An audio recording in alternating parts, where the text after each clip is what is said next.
Imagine you're riding your bicycle down this commuter path when all of a sudden, out of nowhere, someone hits you in the face. That person was able to stay on their bicycle. Not the case for a second attack happening just 2 blocks down on South Orchard Street. Lots of debris. Earlier we found this employee's jacket frozen out in the cold tonight. But one thing's for sure, the farming community did not leave this family out in the cold. A months-long search for 19-year-old Sonny Reynolds has come to an end off County Highway N, back in these woods. There are condos, there are apartments.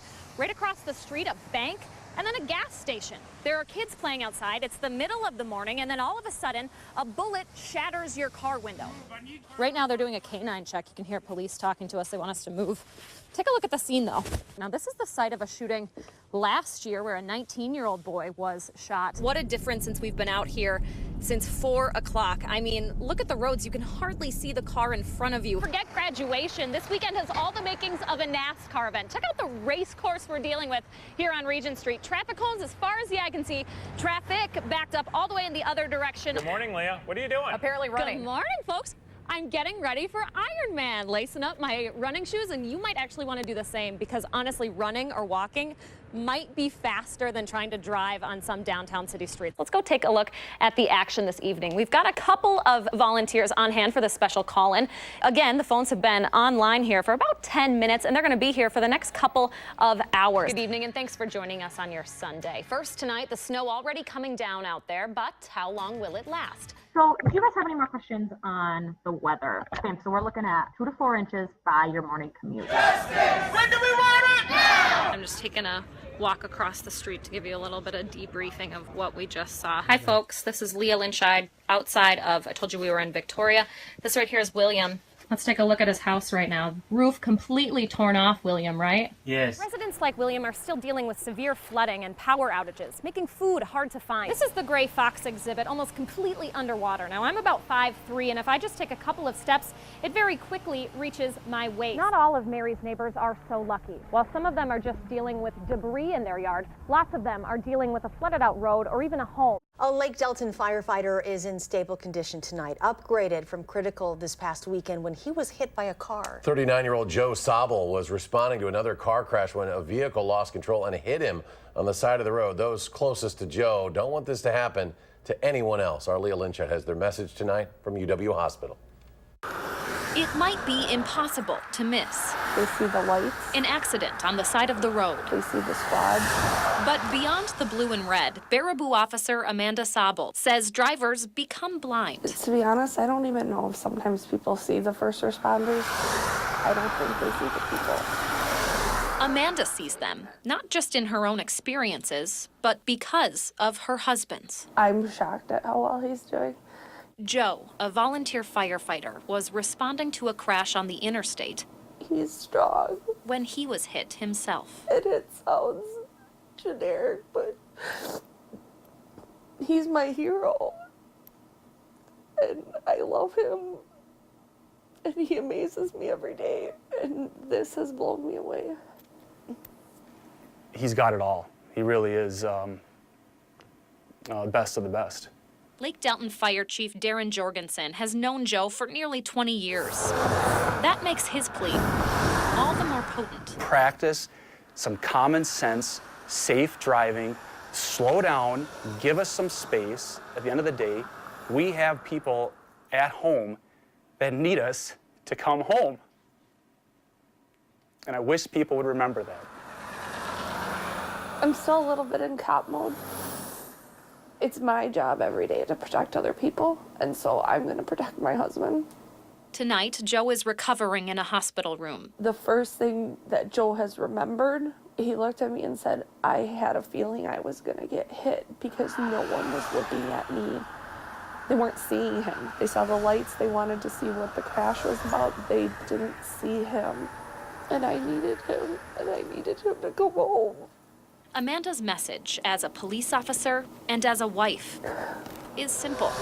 They don't see that we are people, we have families. Look, see, because behind the lights are lives. The Gulf is back to normal now, smooth as glass, 1 week after Harvey. For residents that live nearby in the town of Seadrift, normal will never be the same. We put everything that we could save and corners. Lupe Cavazos and her husband can't stay in their home anymore for fear of the walls caving in. Don't step on the wires. I don't know if it has electricity. Outside, the damage is just as bad. The Cavazos came home to find their neighbor's shed in their front yard destroyed. Their own shed, covering their personal belongings, was found 3 blocks away. Oh, it's hard, it's sad, and we don't know what's going to happen. Where we're going to live, what we're going to do, we don't know. All the way across here was completely black. Outside Seadrift, And I sprayed it with bleach. Lloyd Chatham has it even worse. I worked 50 years getting this place. I had one of the most beautiful yards in town. Without friends bringing him water, Lloyd would have no nourishment. That is all caved in. I put that little rubber deal up there. His house isn't livable, but he's living here anyway, with nowhere else to go. It's killing me, I'm telling you.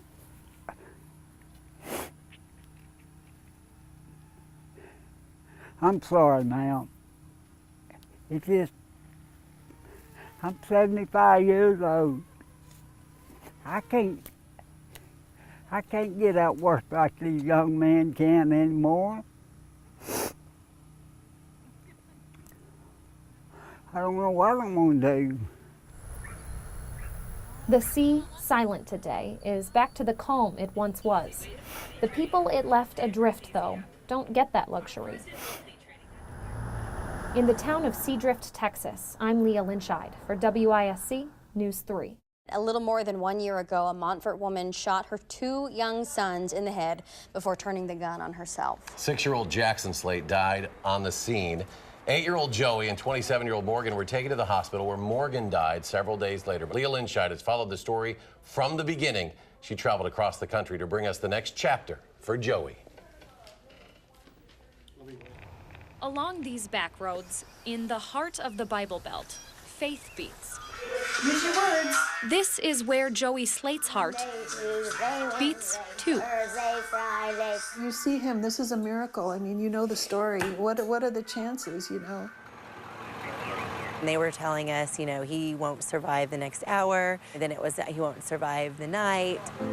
It's been more than a year now since that heart almost stopped.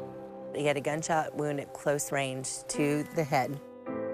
It went into the top of his head and went down through his left hemisphere and lodged itself down in his spinal column. Andra Munoz recalls that winter night in Wisconsin when she flew into Madison to find her nephew in a coma after emergency surgery.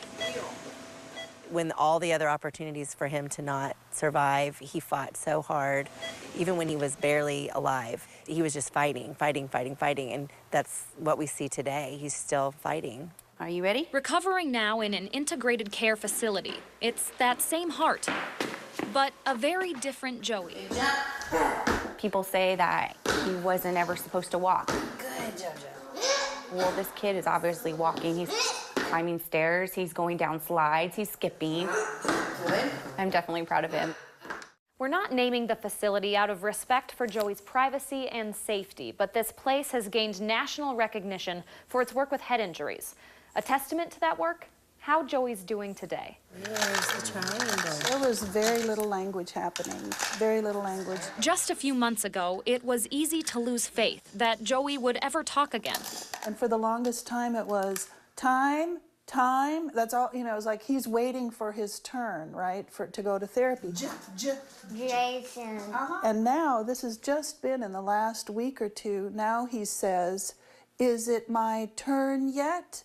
Oh my gosh, to hear it's like this beautiful song coming from the waiting area. It's our Joey. Go Badgers. Go Badgers. Joey can say several syllables at a time now, then answer questions, far surpassing any medical expectations. I mean, I don't even know how you can describe it. Doctors still are baffled. Every doctor that he's ever had is baffled. I want to go outside. I want to go outside. So, caretakers are convinced. Yes, it is. There's something special about this little boy. When you see Joey Slate, you're being given a glimpse into something that Come on, Jimmy. Very few people get to see. You're being given a chance to see a miracle. Hold on, don't go away. That's what I would say. He's a miracle. This heart that's set on healing has made an impact reaching far past these woods. In fact, it may not be only those Bible Belt believers who have faith in the future. Good job. He's got a story to tell, and there's a reason he's here, and I just can't wait to see what that's going to be, because it's going to be something really special. I have a vision of this boy walking through my door when he's, 18, and just being okay, and, it could happen.